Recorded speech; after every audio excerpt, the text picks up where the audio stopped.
Hello students, मैं हूँ सिल्केश madam. आप सभी का मेरे इस चैनल में स्वागत है। आज हम पढ़ेंगे कॉन्फ्लिक्ट सीरियलाइजेबिलिटी। जो सीरियलाइजेबिलिटी था उसको कंटिन्यू करेंगे। ओके, तो कॉन्फ्लिक्ट सीरियलाइजेबिलिटी में इन डीबीएमएस तो हम देखेंगे आज कि क्या होता है। जैसे कि शेड्यूल होता है और हमको उसको सीरियल शेड्यूल में करना है कन्वर्ट, तो उसके लिए हमको क्या करना पड़ता है, स्वैपिंग नॉन कॉन्फ्लिक्टिंग ऑपरेशंस। तो चलिए शुरू करते हैं कॉन्फ्लिक्ट सीरियलाइजेबिलिटी। तो सीरियल शेड्यूल के दो पार्ट्स है।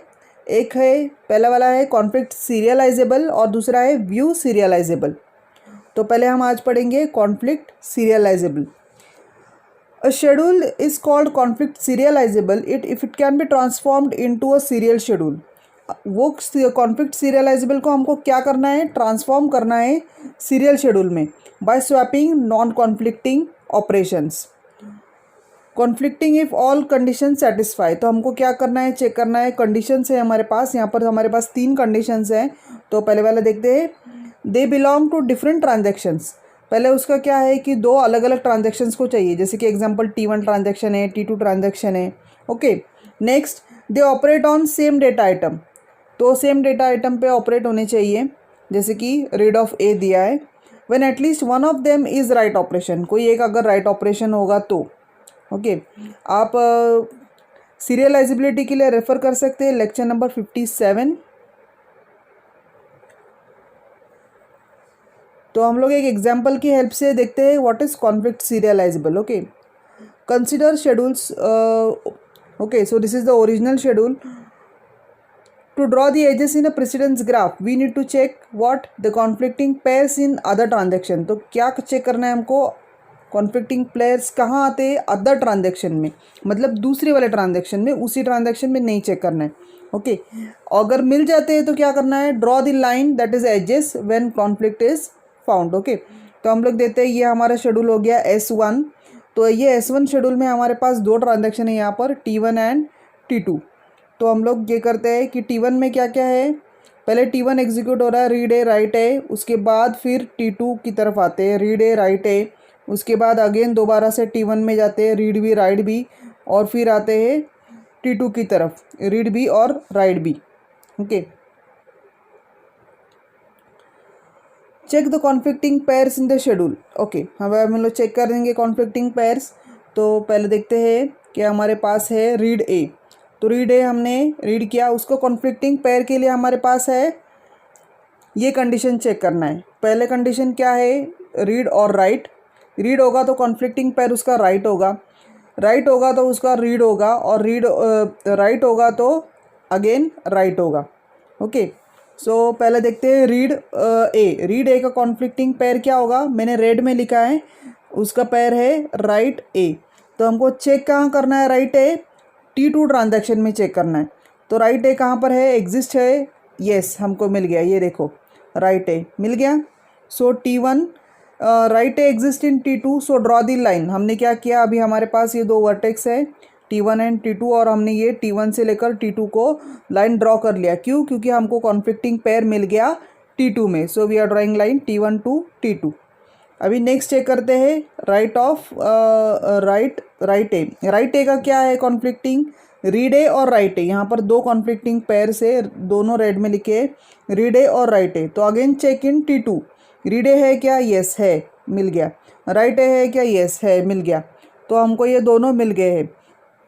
तो क्या हो गया, read A and write A both exist in T2 but edge from T1 to T2 is already drawn. तो हमने एज ऑलरेडी एक ड्रॉ कर ली है, तो उसको ओवरराइट करने की ज़रूरत नहीं, no need to overwrite it. Okay, next आते हैं, तो ये वाला हमारा कंप्लीट हो गया। अभी आते हैं T2 की तरफ। T2 में क्या हो गया, रीड ए पहले हम लोग रीड कर लेते, रीड ए का कॉन्फ्लिक्टिंग पेयर क्या है, again check the conditions, write A. तो राइट ए कहाँ चेक करना है, T1 में। तो T1 में राइट ए है क्या, नहीं है। नेक्स्ट, तो कट कर सकते, हो गया वो चेक। राइट ए में क्या है, राइट के लिए दो कंडीशन कॉन्फ्लिक्टिंग पेयर से, read A and write A. Okay, तो रीड ए एंड राइट ए है क्या, यहाँ पर T1 में नहीं है, तो फिर वे हम लोग कट सकते। So write A not there in T1 and read A and write A not there in T2, so we need not draw any line. तो ये चेक कर लिया और ये चेक कर लिया। अगेन आते हैं T1 की तरफ। T1 में हमको चेक करना है रीड ऑफ बी। तो रीड ऑफ बी T2 में है क्या, सॉरी राइट ऑफ बी, ये राइट ऑफ बी T2 में है क्या, yes write of B is there, ये वाला मिल गया। फिर क्या चेक करना है, write of B. Write of B का कॉन्फ्लिक्टिंग पेयर क्या है, दो है, read of B and write of B. तो read of B and write of B है क्या, येस दोनों भी मिल गए। So both are there but the line already exist, so we need not draw the line.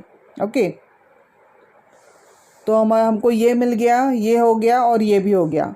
अभी क्या बचता है, सिर्फ T2 वाला ये बचता है। तो read B and write B, तो उसको कॉन्फ्लिक्टिंग पेयर्स कोई है ही नहीं, T1 में कुछ बचा ही नहीं है, तो हो गया वो, तो उसको भी हमने कट कर दिया, मतलब वो चेक कर लिए। So we have checked all the conditions here. तो प्रेसिडेंस ग्राफ की तरफ आते हैं। अभी प्रेसिडेंस ग्राफ में क्या होता है, तो यहाँ पर हमने ड्रॉ कर लिया है T1 है और T2 है और एज है T1 से T2 तक। तो there is no loop and no cycle exist, यहाँ पर कोई लूप या कोई साइकिल नहीं बनता है। तो इसकी दो पॉसिबिलिटीज़ आ रहे हैं, there is T1 to T2 और T2 to T1। Okay, check graph in degree. In degree मतलब क्या है, कोई इनकमिंग एज आ रहा है क्या। अभी T1 की तरफ कोई इनकमिंग एज आ रहा है, this is a directed graph, तो यहाँ पर कोई एज नहीं आ रहा है इनकमिंग T1 की तरफ, सो इन डिग्री इसका 0 बनता है। और T2 का कैसे होता है, T2 का इन डिग्री 1 बनता है क्योंकि उसका एक इनकमिंग एज है T1 से। ओके, सो T1 को रिमूव कर रहे हैं हम लोग ग्राफ में से, ये T1 को निकाल दिया उसमें से, edge will also go. Okay, तो ये निकल गया तो एज भी जाएगा। अभी बचता क्या है अपना, सिर्फ T2 बचेगा।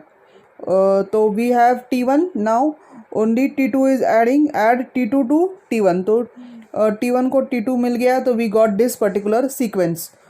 ओके, तो कौन सा सीक्वेंस हमको मिल गया इसमें से, तो ये हमारे दो सीक्वेंस थे, इसमें से हमको ये फर्स्ट वाला सीक्वेंस मिल गया। The sequence for this particular conflicting graph is T1 to T2।